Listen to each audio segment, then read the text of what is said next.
Myself Nagavardhan Reddy. I'm working as a teaching assistant in Muneshwari Agricultural Engineering Polytechnic for Diploma in Agricultural Engineering at Kadiri. Now, I am taking a lecture in the tractor systems operation and maintenance. In this, today I will deal with the lecture number 5. It is in this lecture deals with the power transmission system. Okay, the power transmission system of a tractor.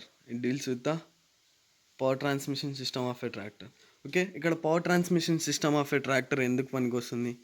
Okay, జనరల్గా ఈ యొక్క power transmission system ఎందుకు use చేస్తున్నాం అనేది ట్రాక్టర్లో అంటే, జనరల్గా ప్రతి ఇంజన్ కూడా హై స్పీడ్లో రెవల్యూషన్స్ అనేది చేస్తుంటుంది అనమాట. దాని యొక్క పవర్ అవుట్పుట్ అనేది హై స్పీడ్లో ఇస్తుంటుంది అనమాట.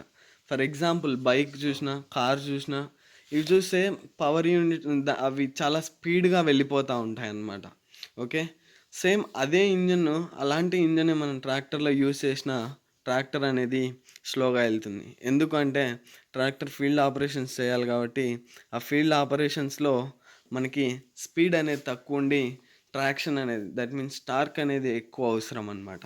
ఓకే, ఆ ఎక్కువ టార్క్ను ప్రొడ్యూస్ చేసే దానికోసం మనం స్పీడ్ రిడక్షన్ అనేది చేయాలన్నమాట.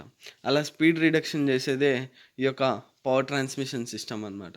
ఓకే, ఈ యొక్క జనరల్గా పవర్ ట్రాన్స్మిషన్ సిస్టమ్ అనేది పవర్ని ట్రాన్స్మిట్ చేసేదానికోసం, ఎందుకు ఫ్రమ్ ఇంజన్ నుంచి ఈ యొక్క రేర్ వీల్స్ వరకు పవర్ని ట్రాన్స్మిట్ చేసేదాన్నే మనము ఈ యొక్క పవర్ ట్రాన్స్మిషన్ సిస్టమ్ అంటాం అనమాట. ఈ యొక్క ట్రాక్టర్లో వచ్చేసరికి పవర్ ట్రాన్స్మిషన్ సిస్టమ్ మనకి డిఫరెంట్గా ఉంటుంది అనమాట. ఓకే, ఈ యొక్క పవర్ ట్రాన్స్మిషన్ సిస్టంలో మనకి స్పీడ్ అనేది రెడ్యూస్ అవుతూ ఉంటుంది. గేర్స్ ద్వారా, షాఫ్ట్స్ ద్వారా మనకి స్పీడ్ అనేది రెడ్యూస్ అవుతూ ఉంటుంది. రెడ్యూస్ అయ్యి తక్కువ స్పీడ్ మనకి ఈ యొక్క రేర్ వీల్స్కి అనేది ఇస్తుంది అనమాట. ఓకే, ఆ తక్కువ స్పీడ్ ఇవ్వడం వల్ల మనకి ట్రాక్షన్ అనేది పెరుగుతుంది. దట్ మీన్స్ మనకి speed is inversely proportional to torque అనే రిలేషన్ని బేస్ చేసుకొని speed inversely proportional to torque అనమాట. ఓకే, స్పీడ్కి టార్క్కి ఆ రిలేషన్ ఉంటుంది. అంటే స్పీడ్ తగ్గిపోతే మనకి టార్క్ అనేది పెరుగుతుంది అనమాట. మనకి ఫీల్డ్ కండిషన్స్లో ఎక్కువ టార్క్ అవసరం కాబట్టి ఈ యొక్క పవర్ ట్రాన్స్మిషన్ సిస్టమ్ అనేది వాడతాం అనమాట. ఓకే, అండ్ ఈ యొక్క కంప్లీట్ పాత్ ఏదైతే ఉందో, ఈ యొక్క ఫ్రమ్ ఇంజన్ నుంచి, ఈ యొక్క ఇంజన్ నుంచి ఇది ఇంజన్ పార్ట్ అనమాట. ఓకే, ఇంతవరకే ఇంజన్ పార్ట్.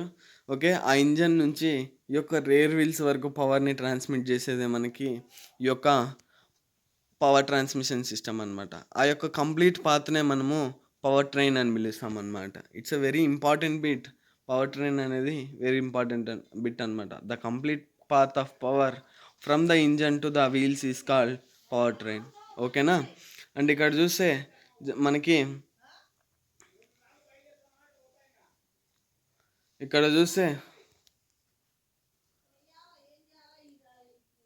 మనకి ఇది crank shaft of the engine అనమాట. ఓకే, ఇంజన్ యొక్క క్రాంక్ షాఫ్ట్కి మనకి నెక్స్ట్ పార్ట్ వచ్చేసరికి ఇంజన్ యొక్క క్రాంక్ షాఫ్ట్ అనేది నుంచి మనకు ఫ్లై వీల్ అనేది ఉంటుందన్నమాట. ఆ ఫ్లై వీల్ ఎందుకు యూస్ చేస్తామంటే ఎనర్జీ స్టోరేజ్ చేసేదానికోసం ఫ్లై వీల్ని యూస్ చేస్తామన్నమాట. అండ్ ఆ ఫ్లై వీల్ నుంచి మనకి పవర్ అనేది క్లచ్ ద్వారా మనం క్లచ్ ఎంగేజ్ చేసే ఈ యొక్క గేర్ బాక్స్లోకి వెళ్ళిపోతుంది అనమాట. ఓకేనా, గేర్ బాక్స్లోకి వెళ్తుంది. ఆ గేర్ బాక్స్లోకి వెళ్ళిన పవర్ ఏంటంటే, ఆ గేర్ బాక్స్లోకి వెళ్ళిన పవర్ ఈ యొక్క డిఫరెన్షియల్ ఉంటుంది. ఆ డిఫరెన్షియల్ దగ్గర మనకి ఫైనల్ రిడక్షన్ యూనిట్ ఉంటుంది అనమాట. దాని ద్వారా మనకి పవర్ అనేది రేర్ వీల్స్కి అటువైపు ఇటువైపు వెళ్తూ ఉంటుంది అనమాట. ఓకే, దీన్నే మనము పవర్ ట్రైన్ అని పిలుస్తాం. It's a complete path of power transmission system అనమాట. ఓకేనా, జనరల్గా మనకి ఒక్కొక్క పార్ట్ గురించి ఎక్స్ప్లెయిన్ చేస్తే మనకి క్రాంక్ షాఫ్ట్ అందరికీ తెలుసు, ఇంజన్ పార్ట్ అది. అండ్ ఆల్సో ఇక్కడ క్రాంక్ షాఫ్ట్లో మనకి పిస్టన్స్ అనేవి అరేంజ్ చేసి ఉంటామని అందరికీ తెలుసు అనమాట. ఓకే, అండ్ దెన్ తర్వాత ఫ్లై వీల్ ఉంటే ఫ్లై వీల్ అనేది ఎనర్జీ స్టోర్ చేసే దానికోసం ఫ్లై వీల్ని యూస్ చేస్తామన్నమాట. క్లచ్ ఎందుకు యూస్ చేస్తామంటే ఇంజన్ యొక్క పవర్ని గేర్ బాక్స్లోకి ఎంటర్ చేసేదానికి, కనెక్ట్ చేసేదానికి, డిస్కనెక్ట్ చేసేదానికి ఈ యొక్క క్లచ్ అనే దాన్ని యూస్ చేస్తాం. ఓకే, ఈ యొక్క పుల్లీ ఉంది చూసారా, సైడ్ వైజ్ ఒక పుల్లీ ఉంది, అది స్టేషనరీ పవర్ ట్రాన్స్మిషన్ చేసే దానికోసం ఈ యొక్క పుల్లీని యూస్ చేస్తామన్నమాట. ఓకే, ఇదే గేర్ బాక్స్. ఈ యొక్క గేర్ బాక్స్లో మనకి కావాల్సిన స్పీడ్ని, కావాల్సిన టార్క్ని మెయింటైన్ చేసేదానికి గేర్ షాఫ్ట్ల ద్వారా మనకి కంట్రోల్ చేసుకోవచ్చు అనమాట ఆ గేర్ బాక్స్ని. అండ్ ఆల్సో తర్వాత నెక్స్ట్ వన్ వచ్చేసరికి డిఫరెన్షియల్ యూనిట్ అనమాట. డిఫరెన్షియల్ యూనిట్కి ఒక స్పెషాలిటీ ఉంది. డిఫరెన్షియల్ యూనిట్ అంటే ఏంటంటే ఇక్కడ మనకి ఓన్లీ ఒక వీల్కి ఈ యొక్క డిఫరెన్షియల్ యూస్ చేసుకొని ఓన్లీ ఒక వీల్కి మాత్రమే పవర్ ఇచ్చుకోవచ్చు అనమాట. ఓకే, ఇలా ఒక వీల్కి మాత్రమే పవర్ ఎప్పుడు ఇస్తాము అంటే మనం కంప్లీట్ షార్ట్ టర్న్స్ తొందరగా టర్న్ తీసుకోవడానికి ఈ యొక్క వీల్కి పవర్ ఆఫ్ ఇలా టర్న్ తీసుకోవాలనుకుంటే ఈ యొక్క వీల్కి పవర్ ఆపేసి మనకి ఈ యొక్క వీల్కి పవర్ వెళ్తుంది అనమాట. ఓకే, అది ఈ యొక్క డిఫరెన్షియల్ యూనిట్ అనేది ఈ యొక్క బ్రేక్ సిస్టమ్ దగ్గర మనకు అరేంజ్ అయి ఉంటుంది అనమాట. దాని ద్వారా మనకి ఈ యొక్క డిఫరెన్షియల్ యూనిట్ అనేది పనిచేస్తూ ఉంటుంది. షార్ట్ టర్న్స్ తీసుకోవడం కోసం ఫీల్డ్ ఆపరేషన్స్లో వెంటనే గట్లు వచ్చిన దగ్గర వెంటనే షార్ట్ టర్న్స్ అనేది తీసుకోవాలన్నమాట. అలా షార్ట్ టర్న్స్ తీసుకోవడం కోసం ఈ యొక్క డిఫరెన్షియల్ యూనిట్ అనేది మనకి బాగా పనికొస్తుంది అనమాట. అండ్ ఆల్సో నెక్స్ట్ వన్ వచ్చేసరికి power take off. Power take off గురించి మీకు అందరికీ తెలుసు. ఓకే, పవర్ టేక్ ఆఫ్ అనేది కూడా మనకి స్టేషనరీ పవర్ యూనిట్ అనమాట. ఓకేనా, ఈ పవర్ టేక్ ఆఫ్ ద్వారా మనకి రోటావేటర్స్ కానీ లేదంటే ఇంజన్స్ కానీ, ఓకే, వాటర్ పంప్స్కి కానీ ఇలాంటి వాటికి పవర్ అనేది ఇస్తుందన్నమాట. ఇక్కడ నుంచి మనకి పవర్ అనేది జనరేట్ చేస్తూ ఉంటుందన్నమాట. ఈ షాఫ్ట్ ద్వారా కూడా మనకి పవర్ అనేది వస్తుందన్నమాట. ఓకే, ఇది పవర్ టేక్ ఆఫ్ షాఫ్ట్. ఇదే మనకి పవర్ టేక్ ఆఫ్ షాఫ్ట్ అనమాట. ఓకేనా, and then functions of the power transmission system. Okay, first function వచ్చేసరికి to transmit the power from engine to the rear wheels. Engine నుంచి rear వీల్స్కి పవర్ని transmission చేసేదే ఈ యొక్క పవర్ ట్రాన్స్మిషన్ సిస్టమ్. ఓకే, తర్వాత నెక్స్ట్ వన్ వచ్చేసరికి to make reduce speed available to the rear wheels of a tractor. Okay, speed reduction చేసేదానికోసం. Second one వచ్చేసరికి reduce the speed available. Okay, speed reduction చేసేదానికోసం. Speed reduction ఎందుకు చేస్తామంటే torque పెంచేదానికోసం. Okay, first one వచ్చేసరికి engine యొక్క పవర్ని rare wheels వరకు తీసుకుపోయేది power transmission system function. తర్వాత second function వచ్చేసరికి స్పీడ్ని తగ్గించడం. ఓకే, స్పీడ్ని తగ్గించి మనకి టార్క్ని పెంచడం ఈ యొక్క సెకండ్ ఫంక్షన్ అనమాట. తర్వాత నెక్స్ట్ వన్ వచ్చేసరికి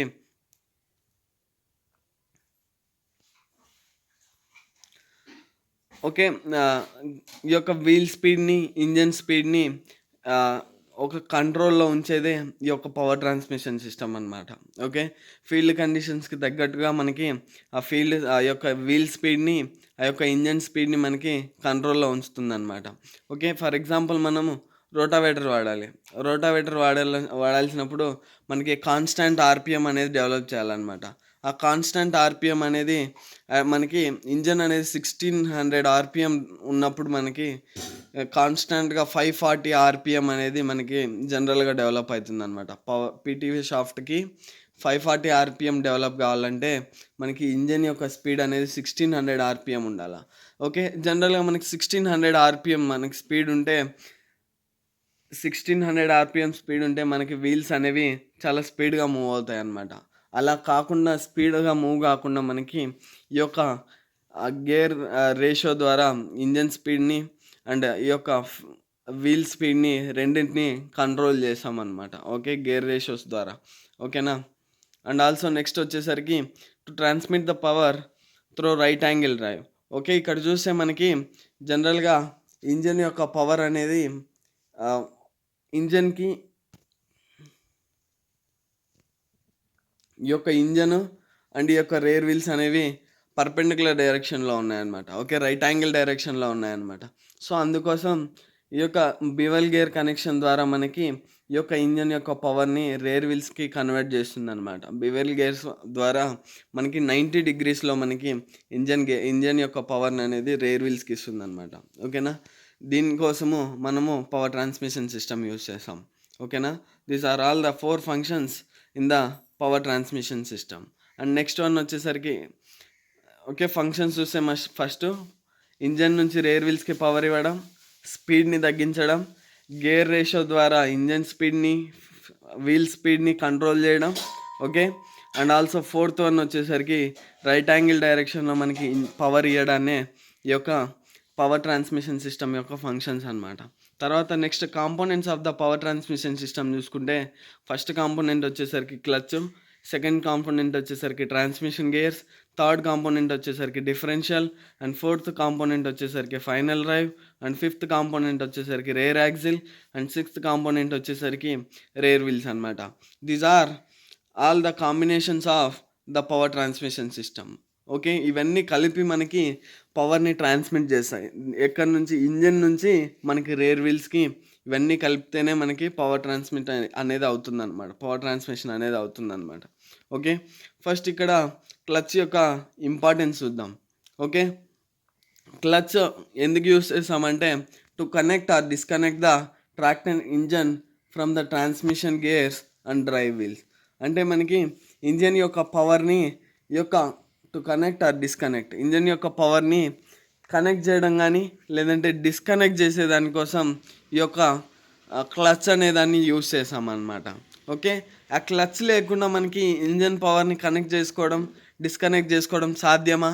లేకుంటే సాధ్యమైతే ఆ డిస్కనెక్ట్ చేసుకున్నా కనెక్ట్ చేసుకున్నా ఏమవుతుంది అనే దాని గురించి మనం డిస్కస్ చేసామన్నమాట. జనరల్గా ఈ క్లచ్ అనేది ఎందుకు అవసరం అంటే ఇక్కడ నెస్టీ ఆఫ్ క్లచ్ని ట్రాక్టర్లో మనకి చెప్పినారనమాట. ఫస్ట్ పాయింట్ యొక్క ఎక్స్ప్లెనేషన్ చూస్తే మనకి ఇంజన్ ఫస్ట్ స్టార్టింగ్ అయ్యేటప్పుడు ఇంజన్ స్టార్ట్ కావడం కోసం మనకి న్యూట్రల్ కండిషన్లో స్టార్ట్ చేస్తామన్నమాట. అంటే పవర్ అనేది ఇంజన్ నుంచి ట్రాన్స్మిట్ కాదనమాట. పవర్ అనేది ఇంజన్లోనే ఫ్లైవీల్లోనే స్టోర్ అయ్యే విధంగా ఉంటుందన్నమాట. అలాంటి సిచ్యువేషన్ ఉన్నప్పుడే మనకి ఈ యొక్క ట్రాక్టర్ని స్టార్ట్ చేయడం వీలవుతుంది అనమాట. ఒకవేళ అలాంటి సిచ్యువేషన్స్లో ట్రాక్టర్ స్టార్ట్ కాలేదనుకోండి, అలాంటి సిచ్యువేషన్లో కాకుండా మామూలుగా పవర్ ట్రాన్స్మిషన్ కూడా వెళ్ళిపోతే మనకి ట్రాక్టర్ అనేది స్టార్ట్ కావడం చాలా కష్టమవుతుంది అనమాట. ఓకేనా, అలా ట్రాక్టరు ఓన్లీ ఇంజన్ స్టార్ట్ చేయడం ఈజీ, కానీ ఇంజన్తో పాటు అట్ ఏ టైం మనకి ఈ యొక్క పవర్ ట్రాన్స్మిషన్ సిస్టమ్ని, రేర్ వీల్స్ని అన్నింటినీ డ్రైవ్ చేయడం కష్టం అనమాట. అందుకోసమే మనము ఈ యొక్క క్లచ్ని యూజ్ చేస్తామన్నమాట. ఓకేనా, డిస్కనెక్ట్ చేసి మనకి ఇంజన్ యొక్క పవర్ని తీసుకోవడం కోసం, ఇంజన్ని స్టార్ట్ చేసుకునే దానికోసం యూజ్ అవుతుందన్నమాట. ఓకేనా, తర్వాత నెక్స్ట్ సెకండ్ ఇంపార్టెంట్ వర్క్ వచ్చేసరికి in order to change the gears. Okay, గేర్స్ని చేంజ్ చేసే దానికోసం ఈ యొక్క గేర్ బాక్స్ అనేది యూజ్ చేస్తామన్నమాట. ఈ యొక్క క్లచ్ అనేది యూజ్ చేస్తామన్నమాట. ఎందుకు క్లచ్ యూజ్ చేస్తాం ఈ యొక్క గేర్స్ని చేంజ్ చేసేటప్పుడు అంటే మనకి క్లచ్ యూజ్ చేయకుండా గేర్స్ చేంజ్ చేసేటప్పుడు సౌండ్ అనేది రావడం జరుగుతుంది. దానివల్ల wearing and tearing of the elements, okay, internal elements, ఆ గేర్ టీత్ ఏవైతే ఉంటాయో అవి విరిగిపోయేదానికి లేదంటే బ్రేక్ అయ్యేదానికి అవకాశాలు ఉంటాయన్నమాట. అందుకోసమే మనము ఈ యొక్క క్లచ్ని యూజ్ చేస్తాం. క్లచ్ని యూజ్ చేస్తే మనకి ఇంజన్ యొక్క పవర్ ట్రాన్స్మిషన్ సిస్టంలో వెళ్ళదన్నమాట, ఆ బ్రేక్ అవుతుంది. అలా బ్రేక్ అయిన కండిషన్స్లో, అలా ఈక్విలిబ్రియం కండిషన్స్లో మనము గేర్ని షిఫ్ట్ చేస్తే పర్ఫెక్ట్గా గేర్ అనేది షిఫ్ట్ అవుతుంది. అండ్ ఆల్సో మనకి ఈ యొక్క గేర్ యొక్క టీత్ అనేది మనకి బ్రేక్ అయ్యే అవకాశాలు ఉండవు అనమాట. అందుకోసమే మనము ఈ యొక్క గేర్ బాక్స్ని యూజ్ చేసామన్నమాట. ఓకే, ఈ యొక్క క్లచ్ని యూజ్ చేసామన్నమాట. ఓకేనా, అండ్ దెన్ తర్వాత ఇంకో నెక్స్ట్ పాయింట్ ఏంటంటే ఎప్పుడైనా ఫీల్డ్ కండిషన్స్లో ఉన్నప్పుడు పీటీఓ ద్వారా వర్క్ చేస్తున్నప్పుడు మనం ఇంజన్ని ఈ యొక్క పీటీఓ రన్ కాకుండా ఆపాలి, కానీ ఇంజన్ని ఆపకూడదు. అలాంటి సిచ్యువేషన్స్లో ఏం చేయాలి? పవర్ ట్రాన్స్మిషన్ అనేది జరగకుండా చూడాలన్నమాట. అలా పవర్ ట్రాన్స్మిట్ కాకుండా ఉండాలంటే ఈ యొక్క క్లచ్ను ఎంగేజ్ చేస్తే మనకి పవర్ అనేది ఆ యొక్క ఇంజన్ నుంచి ట్రాన్స్మిషన్ సిస్టంలోకి రాదు. అలాంటప్పుడు బెల్ట్ డ్రైవ్ ద్వారా కానీ, బెల్ట్ పుల్లీ ద్వారా కానీ, లేదంటే పీటీఓ ద్వారా కానీ రన్ అవుతున్న పవర్ అనేది ఆగిపోతుంది. వితౌట్ స్టాపింగ్ ద ఇంజన్ని స్టాప్ చేయకుండానే ఆ పవర్ అనేది ఆగిపోతుంది అనమాట. ఇందుకోసమే మనము ఈ యొక్క పవర్ ట్రాన్స్మిషన్స్ ఈ యొక్క క్లచ్ని యూజ్ చేసామన్నమాట. ఓకే, క్లచ్ అనేది చాలా చాలా ఇంపార్టెంట్ కాంపోనెంట్. ఈ యొక్క 3 ఫ్యాక్టర్స్ మనకి చాలా ఇంపార్టెంట్ అనమాట. Okay, in tomorrow class I will deal with the essential features of a good clutch and the types of clutch in this friction clutch and second single plate clutch, multiple plate clutch, and the dog clutch, and also fluid coupling clutch. Okay, వీటన్నింటి గురించి మనం next future క్లాసెస్లో చెప్పుకుందాం. ఓకేనా? Thank you for today. Okay.